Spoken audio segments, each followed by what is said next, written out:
Alice is with us in Houston, Texas. Hi, Alice. How are you? All right, how you doing? Better than I deserve. What's up?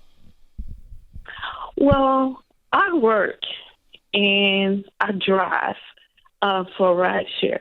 And right now, I'm renting a vehicle to do it. People been telling me I need to buy my own ride. But so I did baby step 1. I haven't did baby step 2. So do you think I should buy a ride or should I keep renting a ride? Well, here's the thing, Alice. With the rideshare programs, I do know, for an example, I won't say name the companies, but you got to have at least a car 10-year-old, no more than 10 years old. So it sounds like you're not in a position to do that financially right now. Okay. Now, is this rideshare program, is this the only source of income you have right now coming in? Or is this a side gig and you have another full-time job? No, I do this full time.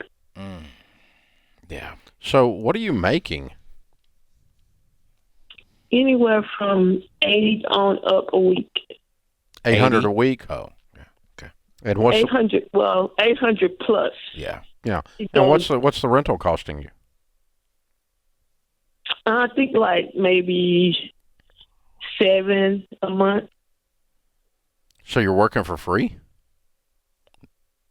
No, so $700 a month. Oh, $700 a month, not a a week. Oh, okay. I'm sorry. Yeah. Yeah, $700 a month, and so you're like renting from a rent-a-car company. Yes. Yeah. Very interesting. Well, here's the thing, Alice. You can honestly, and correct me if I'm wrong, Dave, on this one, because I'm gonna say, I don't have a problem with you renting if you're stacking up money to go buy cash. So for an example, we're in 2020 going to 2021. That means you can get a 2011 car, okay? As long as it's 2011 or newer, you can buy something No, around. it has to be a 2015. Sorry. It has to be a 2015. Yeah. 2015 or higher. So yeah, so that's going to run you about in between $7,000 and $10,000. How old are you? 50. What was your last job? My last job was auction. Was what? Working for auction. Auction. Oh, okay. What were you making there? That was just like a little part-time work. Like. Okay.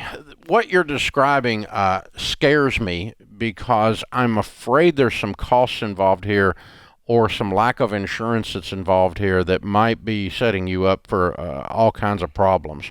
I certainly wouldn't sign you up for a $700 car payment or a car payment at all in order to do rideshare. But if we're going to move away from this whole thing, then we have to have a replacement for it. You got to eat. Yes. And you've been using this to eat. I get that.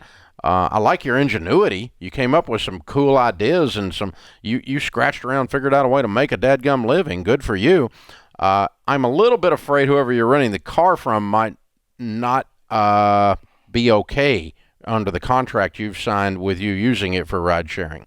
And I'm a little bit afraid that the ride sharing people might not be okay with the type of insurance and the fact that you're driving a rental car to do. I don't know. There's a lot of stuff in here that's bothering me. $700 a month bothering me a lot too. It's obviously bothering you.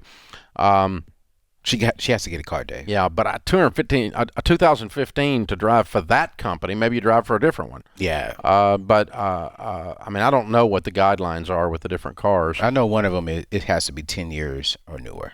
Okay.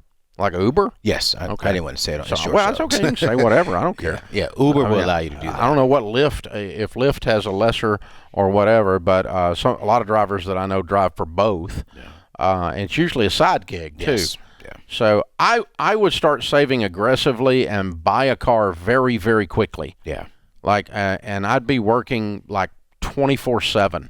I'd be working all the time to get out of this because I'm afraid you're in a trap. But would I go buy a car on payments? I've never told anyone in 30 years of doing this show to go borrow money, and I'm not going to start today. Yeah. So I wouldn't. But if I woke up in your shoes, I would work like a maniac and pile up enough cash in about a month to go do this.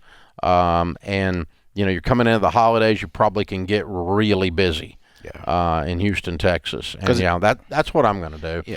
Let's solve this in 30 days or 45 days and go buy a car. And even if you bought a lesser car and you couldn't drive for that same company for a period of time, look at different then you companies. move up, do the same thing again, then move up in car later. But do it with cash and stay out of the payment business. I would not do what you're doing for a long-term plan because I think there's holes in it. And I'm afraid you're going to get caught in a mess. I'm making this up. I'm not sure. It just feels wrong. The possibility of the mess is, Dave, because I tried Uber, just to test it out for myself. You have to provide a registration and proof of insurance. So I don't know how she's doing that because she doesn't have proof of insurance. You can get insurance through the rent-a-car company, but she doesn't have registration. Exactly. She doesn't own the car. And the insurance is not her insurance. It's the rent-a-car's insurance company. I know. So I don't. You got me. Yeah. It sounds like somebody. Yeah. It's tricky. It's tricky. So, all righty. All right. That's what we're going to do. The second idea, other than just pile up some cash really quick and then keep doing this, is ask yourself, okay, I'm 50 years old. What do I want to be doing when I'm 65? Probably not Uber. No. Probably want a career field. You probably want to start setting some longer goals and saying, okay, what have I got to do to get out of this car? What have I got to do to move into something else? That's why I was asking about your previous career. What are you trained in? What can you do? And so, okay, I'm going to start taking once we get this solved, let's start taking some classes. Let's do whatever we've got to do to move into the career field that you really want to do. And hang on, I'll give you a copy of Ken Coleman's book and help you move that direction. It's called The Proximity Principle. And, I think that's going to be your longer-term better answer. That's the way this feels to me. So I know what you're doing is not going to be sustainable.